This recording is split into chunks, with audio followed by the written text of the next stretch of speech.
ఈసారి మాత్రం గట్టిగా పట్టుబట్టాలి.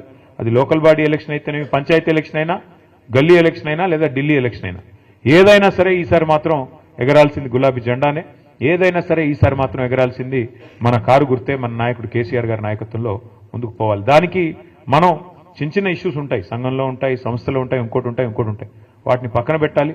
పొరపచ్చాలు లేకుండా మన నాయకుడు తిరిగి మళ్ళీ ముఖ్యమంత్రిగా తెలంగాణలో బాధ్యతలు చేపట్టాలనే లక్ష్యంతో తెలంగాణ ప్రజల కోసం, ఆయన కోసం కాదు, ఆయన ఆల్రెడీ 10 ఏళ్లు చేశారు ముఖ్యమంత్రి, ఆయనకి ఏం కొత్త పదవి కాదు.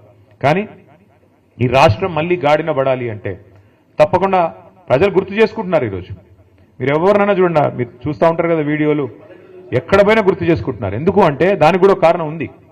ఎప్పుడైనా పెద్దలు చెప్తారు, మన మధ్యన ఒక పెద్ద ఆయన ఉంటే ఆ వాల్యూ మనకు అర్థం కాదు, విలువ తెలవదు. ఆయన ఆ పొజిషన్లో లేనప్పుడే తెలుస్తుంది. ఎప్పుడైనా సరే చీకటిని చూస్తేనే వెలుగు విలువ తెలుస్తుంది, గాడిదని చూస్తేనే గుర్రం విలువ కూడా తెలుస్తుంది. ఇవాళ గాడిదలు ఎవరైతే ఉన్నారో, నేను చెప్పను ఏ గాడిద అంటే మళ్ళీ అదో కథ. వాళ్ళని చూసిన తర్వాత ఇవాళ కేసీఆర్ గారి విలువ ప్రస్ఫుటంగా తెలుస్తున్నది ప్రజలకి.